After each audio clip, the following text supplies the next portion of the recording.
Hi, everybody. I'm Carrie. We're here at the Nordic Shop, and we were just going to do a real quick video to show you how to wash a sweater. A lot of people are kind of intimidated by it, but it's really a super easy process. Trust me, if I can do it, anybody can do it. Maybe train your kids, then they can do it for you. We'll cut that out later. We'll cut that out later.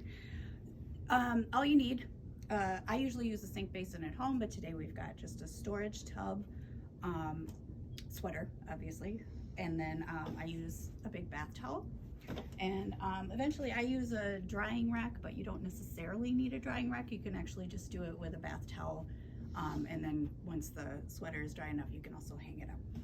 So I got a sweater here that it's one of my lightweight summer ones. I'm going to pack it away, and it needs to be washed, I think, a little bit before I put it in, because we wear our sweaters pretty hard here at the Nordic Shop. Retail is actually hard on sweaters, you'd be surprised. And a little side note on it, this sweater is actually in incredibly good condition. It's a good testament to the difference between a quality wool and a lesser quality wool. There is absolutely no pilling on this sweater or wear and tear whatsoever. I'd say, don't mind the dog hair, sorry. I would say it's probably... It wouldn't be a sweater without dog hair. Right, I know, I agree. So it's our little reminders that they love us. That's right. So I would say I have had this sweater for what, like 4 years probably? Oh, easy. And I wear it like once a week, at least in the summertime. Literally no pilling. I have never had to do anything to the sweater to make it look better. So again, a testament to a good quality wool versus a lesser quality wool. You are getting what you pay for.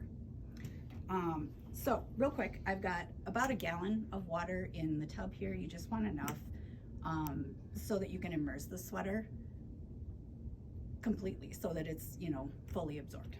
And then we've got our wool wash, which we sell here at the Nordic Shop, or you can get it on our website, thenordicshop.net.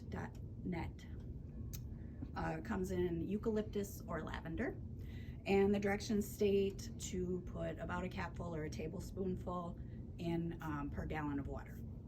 So I've got lavender, and I don't even use a capful. I actually like a little bit more. The nice thing about this wool wash is that it's got a lanolin base. So what I always tell people is that it's a lot like conditioning your hair.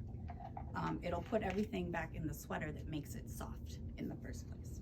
And honestly, the smell does not linger. No, you're right. It doesn't. It doesn't.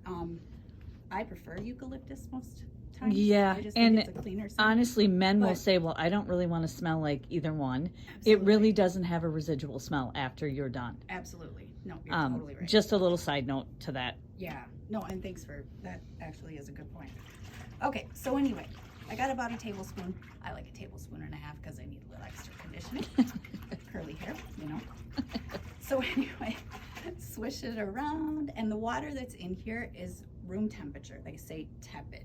So not warm, not cold. Just basically you put your hand in and it feels just like your hand. All right, so swished it around a little bit, and I'm just gonna stick this little thing in here and make sure that the water is completely I'm just gonna come in a little absorbed. bit closer. Yeah. And you don't want to agitate a lot. So, you know, kind of squeeze and make sure that all of the fibers are wet, but you don't want to in there. Give you enough top view too. Yeah, absolutely. I would, here, There we go. that maybe doesn't help. But anyway. All right. So now it is completely absorbed, and I paid a lot of attention to, like, I wear, you know, hair gel and stuff, and I'm a girl. So that, you know, that takes its toll on like the neckline. Absolutely. And so does, you know, Makeup, you know, Yeah. anything that might get in there. yeah, just Yep. oils, body oils in general. Absolutely. So I like to pay attention to the neckline and just make sure that that's good and wet. So then this is the easy part. I, you know, go upstairs, have a cup of coffee, watch a TV show or something. Let it sit for about 20 minutes, 20 to 30, depending on, you know, I like mine super soft, so I kind of go towards 30. Magic of television. Da, da, da, da. It's been 20 minutes. Right? So then we take our towel. I like the terry cloth ones. I think they absorb a little bit better. Yeah, absolutely. And a good quality towel. Yeah. You know, sometimes if you have a cheaper towel, it does not real absorbent. You know, I found that like if you You know, if you just went and bought towels somewhere quickly, Right. you were in a pinch. I found that my better towels are much better to dry the sweater off in. Yeah, it makes sense, actually. Yeah. So then, after our 20 to 30 minutes is up, again, you don't want to agitate a whole lot. You want to, you know, move it around so that you can make sure that the water has moved through it a little. But all I do is pick it up out of the water, and I let it kind of drain, just like this. Lightly squeeze, but really I barely even touch it. Kind of just enough so that when you lift it out of the water, it doesn't, you know. Right. And never like twist it. You Right. know how sometimes you'll twist things to get them dry. Don't twist your sweaters. Right. Don't wring yeah. it. Right. Yeah. Don't wring it. And this process that Carrie's going to show you right now, as far as wrapping it in the towel and getting it dry, is amazing for getting the excess water out. Yeah, it is definitely the easiest way. And this doesn't have to be perfect, because what we're going to do right now is literally just get all of that excess, well, as much of the excess water as we can out. So it doesn't have to be perfect when you lay it out. Don't worry about that too much. And then what I do is I just fold up this extra down here, kind of like this, and I start rolling. you And can honestly, I was so amazed by this. I know it doesn't seem like it would do a whole lot, but once you have done a sweater like this, I've done this with fine washables as well, silks. This is an amazing process. A lot of people don't know to roll up a sweater or a fine washable. It really, really helps take that excess water out of things. Yeah, it does. So the Eucalyptus, so what I'm doing here is I'm literally just I'm rolling it up real loosely, kind of just squeezing it to get as much of that extra water out as I can. But again, just rolling it really loose. And as you noticed, she did not rinse out this sweater with a different tub of water. Nope. This Eucalyptus that she's using is a delicate wash, and because of its lanolin content, it does not need to be rinsed out. It will not leave any residual soap or anything. It's very good for the sweater in that it will keep all of the lanolin in your sweaters. Absolutely.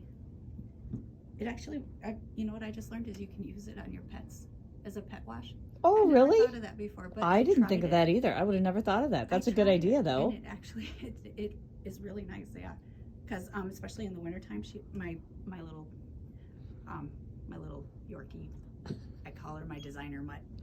Anyway, she gets dry skin in the wintertime and she's super staticky. So this is actually really cool because it's like giving her a conditioner, which is something you don't get in a lot of dog shampoos. Well, and with my dog, it would be really great. I have a German Shepherd, and she does not want a bath. She wants to play in the hose, but she does not want the bath part. So if I could just put it in and not have to rinse it out heavily, that would be great. Well, and I would say that I gave her a real quick rinse because I was afraid maybe it would make her skin itchy, Sure, but it didn't. sure. It didn't, and I probably didn't need to do that, but I just felt like, better safe than sorry. Right. So now we've rolled it up, and there is, like you can see, it's not dripping. It's not hanging super heavy because it's so full of water. And what I do is I have this is really like a thing I found at the $1.99 store. Just get rid of this for a second. And it's a little drying rack, and it's collapsible, but you absolutely don't need one of these. And they have all kinds of different, qualities and designs and styles and stuff on the market. But here's what I got. And it's basically it doesn't fit on the table, so I'm sorry. If it fits on the table, it would stand up a little bit more and allow a little more air through. But that's what you're really looking for, is just something with mesh that kind of lets some of the air through so that it'll start to dry. And I just smooth it a little, to take as many of those wrinkles out. Make sure the neckline is kind of laying the way that I want it to. And sometimes I play with it because I get a little OCD about it, but whatever. There we go. Perfect. I'm just going to come in a little closer and Yeah. you guys can check this Absolutely. sweater out. Finished product. Yeah. And I let it lay like this for 1 day. And then after about a day, a lighter weight sweater like this is actually dry enough that you can put it on a hanger and let it continue to dry for another day or so. and it's perfectly fine. Some of the heavier ones, I'll give it like 2 days just because I want to make sure that they don't get the hanger marks and stuff. Right. This is also the part, a lot of times we'll tell people, I have a couple pain points and not all the sweaters fit me perfectly here. But if you need to do what we call blocking, it can give you almost, I don't know, 1 inch to 3/4 of an inch. Absolutely. Wouldn't you say? Mhm. And this is the part of the process where you would do that. And basically all you do is take the sweater and kind of pull it gently. And you can instantly see that bit of stretch there. Yeah. So absolutely. yeah, if you've gained a little weight in the middle like I have, or if you have an older sweater that hasn't fit you and you just need an inch or so, or just a little bit of room, Yeah. this is a very effective process in that it works very well. I've even had people say that they put theirs in the washing machine and they shrunk a little bit. This is kind of a great way to bring that back to life. So that's our process. That's really all there is to it. Thanks.